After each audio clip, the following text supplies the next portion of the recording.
शिंदे साहेबांच्याबद्दल जर कोण काही वेडवाकडं बोलत असेल तर मला वाटतं त्याच्यापेक्षा कोण मूर्ख असू शकत नाही आहे.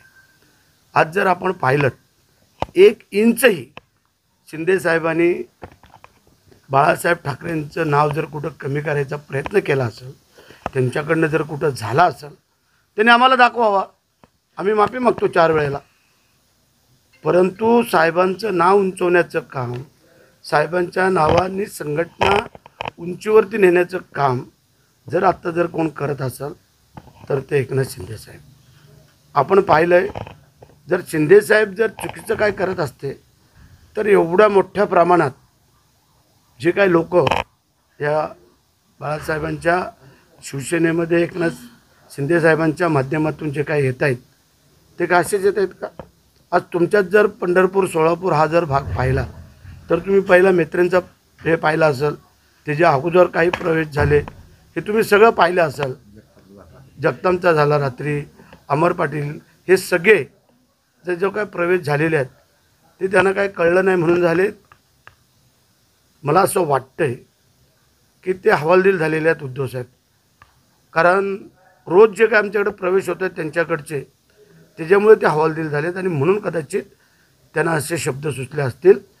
तर ठीक आहे, मला वाटतंय काय एवढं फार मोठं मनावरती घ्यायला नको असं आम्हाला वाटतंय. मराठवाडा जिल्ह्यातल्या शिवसेनेमध्ये 2 गट दिसतायत. मेत्रेंच्या प्रवेशाच्या वेळेस पण तसं झालेलं आहे. फोटो लावल्यावरनं, बोलवण्यावरनं. बघा, ज्या वेळेला सावंत बंधूंचं त्यांचं ट्युनिंग जमत नाही असं दिसतंय. त्याच्यावरती न बोलणं उचित ठरेल असं मला वाटतंय. हे बघा, कधी कधी अशी वेळ येते की तुम्हाला भरभरून दिलं जातं. त्या दिलेल्या भरभरून दिलेल्या वस्तूचा जर तुम्हाला योग्य उपयोग जर करता आला नसेल त्याला आमचा दोष आहे का? आणि म्हणून करता आत्ता कोणीही जे येत आहेत त्यांच्याबद्दल नाराजी व्यक्त करणं किंवा इतर काय गोष्टी बोलणं हे मला योग्य वाटत नाही आहे. परंतु ज्या वेळेला ज्या अर्थी शिंदे साहेबांनी ज्यांना प्रवेश दिलेला आहे तो योग्य विचार करून दिलेला आहे. त्या दिवशी तुम्ही पाहिला असाल, तुम्ही जर गेला असाल तर किती लोक होती, काय होती, किती प्रवास केला आणि किती वेळ थांबले होते. रात्री किती वाजता एकनाथ शिंदे साहेब आले. तोपर्यंत ज्या वेळेला माणसं थांबतात त्यावेळेला त्याची आत्मीयता निर्माण होते. आणि म्हणून करता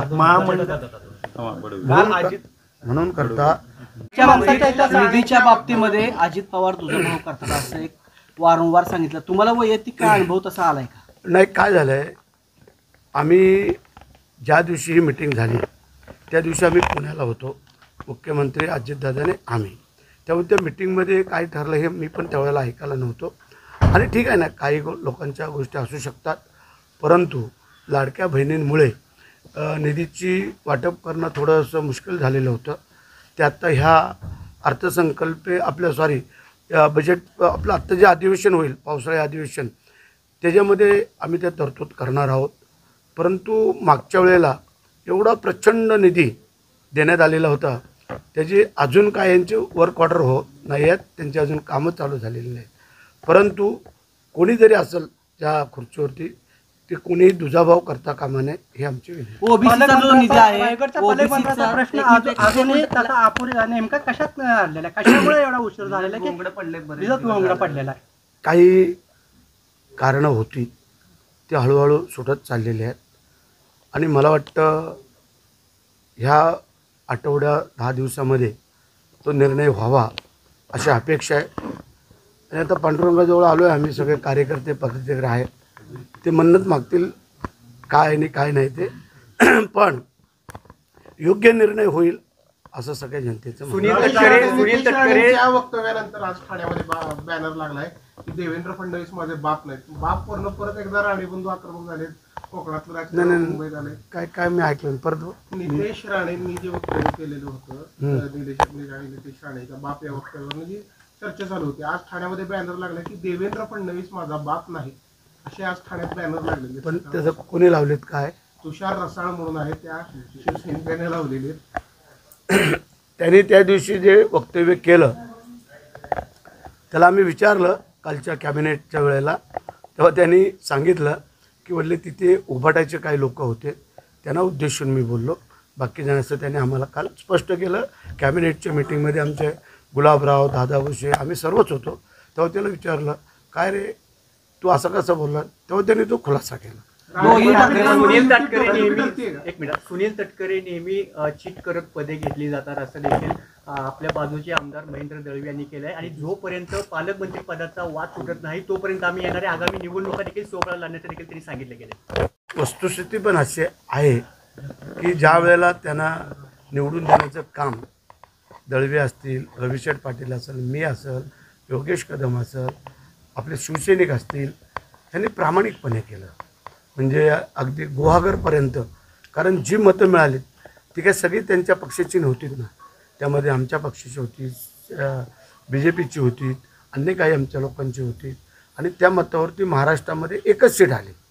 की असे नाही की बाबा त्यांच्या दुसऱ्या 2-4 सीट कुठल्या आल्यात. रायगडने त्यांची खरं म्हणजे लाज राखली हे कोणाला नाकारता येणार नाही. दोन ठाकरे एकत्र यायचं चांगली चर्चा काय होईल? त्याचा काय परिणाम काय होईल त्याच्यावरती? मुंबई त्यांचं अजून आम्हाला काही कळलेलं नाही आहे. परंतु चर्चा फार चालू आहे. आणि राजकारणामध्ये आणि खेळामध्ये कधी काय घडेल कोण सांगू शकत नाही आहे. जिंकता जिंकता खेळामध्ये हरतात लोक आणि हरता हरता जिंकतात. तसं राजकारणामध्ये सकाळचा माणूस दुपारी कुठं आणि दुपारचा संध्याकाळी कुठं असेल हे काय सांगू शकत नाही. आणि त्यांचं कौटुंबिक नातं आहे तसं पाहायला गेलं तर. आणि त्या अनुषंगाने कदाचित त्यांचे विचार चालू असतील पुढच्या काही भविष्यासाठी. आणि ठीक आहे, जर त्यांचं जुळत असेल तर आम्हाला कोणाला काय अडचण दोन्ही राष्ट्रवादी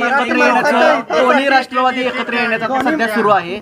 ऑलरेडी सगळ्यांची जी पदं आहेत ती म्हणजे मिळत नाहीत अशी परिस्थिती आहे. मग अतिक्रमण होईल असं वाटतं का? दोन्ही राष्ट्रवादी, पवार साहेबांची राष्ट्रवादी जर आली तर आम्हाला त्याचा काही फरक पडणार नाही आहे. कारण त्यांचंही घरचं कौटुंबिक संबंध आहे, नातं आहे, सगळं आहे. मी बघायचं सांगितलं. राजकारणामध्ये कधी काय घडेल हे आज तुम्ही आम्ही तरी ज्योतिषी पण नाही सांगू शकत. आणि अशा अनुषंगाने चर्चा तर बऱ्याच चालू आहेत. ऐकतो आम्ही, पेपरला येतं आहे, सगळंच चालू आहे. परंतु तसंही काही सांगता येत नाही आहे काय होईल ते. पण झालं तर त्यांचं कौटुंबिक नातं आहे ते कदाचित मराठी माणसाच्या हितासाठी मराठी माणसाच्या हितासाठी 2 वाघांनी येणं चांगलं आहे किंवा गरजेचं आहे असा ठाण्यातच बोर्ड लावला गेलेला आहे ठाकरे बंधूंबाबत. मराठी माणसासाठी येणं, हिंदुत्वासाठी येणं. मग आम्ही जे काम करतो आहे ते मराठी माणसासाठी नाही का? आम्ही जे काम करतो आहे ते हिंदुत्वासाठी नाही का? देशहितासाठी. ज्या शूरवीर सैनिकांनी, देशाच्या पंतप्रधानांनी जो पहलगामच्या हल्ल्याच्या नंतर लगेच पलटवार करून या संपूर्ण जगाला जे दाखवून दिलं त्यावेळेला आम्हीच त्यांचं अभिनंदन केलं. आम्हीच तिरंगा रॅली काढून त्यांचं स्वागत केलं. त्यावेळेला हे लोक कुठं होते? मराठी माणूस हिंदुत्वासाठी, देवदेवतांसाठी हे सगळं जे आम्ही करतो आहे ते आम्ही पण त्यातलेच आहोत ना. आम्ही कुठं बाळासाहेबांच्या विचाराच्या वेगळे आहोत. आणि म्हणून आता काही ज्या वेळेला माणसाच्या हातात सापडत नाही तेव्हा काही कारणं शोधावी लागतात. आणि ती कारणं हे काही लोक सांगत असतात मराठी माणसाच्या आणि ह्याच्या. आम्ही मराठी माणसाला काय कुठं पाकिस्तानात घालवतो आहे का? आम्ही मराठी माणसाला कुठं उत्तर प्रदेशात घालवतो आहे? नेमकं काय त्याचं उत्तर तर मिळायला पाहिजे. आम्ही एखाद्या कुठल्या मराठी माणसावरती अन्याय झाला आहे आणि त्याला न्याय देत नाही, त्याच्या कुठं काय अडचण आली तर आम्ही कानाडोळा करतो. असं एखादं उदाहरण द्या ना. आता परवाच तुम्ही पाहिलं असाल की ज्या वेळेला एकनाथ शिंदेसाहेब जळगाववरून ज्यावेळेला मुंबईला यायला निघाले तेव्हा का महिलेची किडनी फेल झाल्या होत्या आणि त्यांना मुंबईला पोचणं क्रमप्राप्त होतं. साहेबांनी स्वतःचे 2 PA त्यांना तिथनं उतरवलं आणि त्या दापंत्याला का त्यांना बरोबर घेऊन त्यांना मुंबईला सोडलं. एवढी माणुसकी नाही कोण दाखवणार? कोणावरती प्रसंग असू द्या त्या प्रसंगाला शिंदेसाहेब नाही सामोरे गेले असं एखादं उदाहरण सांगा. तुमच्या आजारपणाचं असू द्या, दुसऱ्या संकटाचं असू द्या, काही असू द्या. ह्याने आम्हाला मराठीपण आणि हिंदुत्व शिकवू नये. लक्षात आलं का? हे जर व्यवस्थित शिकवलं असतं ना, शिकले असते तर मला वाटतं ही अवस्था त्यांची झाली नसती. शिंदे साहेब परत एकदा आषाढीच्या महापूजेला गट आहेत. अजून ठरलं नाही. आता तो मुख्यमंत्र्यांचा मान असतो, कारण 3 वर्ष एकनाथ शिंदे साहेबांनी पूजा केली तेव्हा आम्ही पण होतो. पण कदाचित आता आम्ही त्यांना विचारू, आले तर ठीक आहे, नाही आले तर दुसऱ्या. मुंबई महानगरपालिका दोन गट दिसत होते. स्वबळावरती लढेल आणि जर लढले तर 2017चा फॉर्म्युला ठरण्यात यावे किंवा 2000 त्याची पुनरावृत्ती 25 मध्ये होईल का? कोणी सांगितलं असं? आपणच एक वक्तव्य विधान केलं होतं की 2017ची पुनरावृत्ती होईल म्हणून. आम्ही नव्हतो परंतु तुम्हाला एक सांगू इच्छितो, हे स्थानिक स्वराज्याच्या संस्थेच्या निवडणुका ह्याच्यामध्ये की कधी कधी कार्यकर्त्यांना पण सांभाळावं लागतं. आता जर युतीमध्ये लढायचं असेल तर मग कोणी नाही कोणीतरी मागे पुढे सरकावंच लागतं. कारण सगळेच जर एका पक्षाचे बोलले आम्हाला एवढ्या सीट पाहिजेत किंवा आम्हालाच ही सीट पाहिजे आणि एका 2-2 सीटवरनं कदाचित पाठीपुढं होतं. पण मला असं वाटतंय मुंबई महानगरपालिका, ठाणे महानगरपालिका, कल्याण डोंबिवली महानगरपालिका, नाशिक महानगरपालिका, ह्या मोठ्या ज्या काय महानगरपालिका आहेत याच्यामध्ये युती होणं क्रमप्राप्त वाटतंय आणि ते होईल असं मला वाटतं.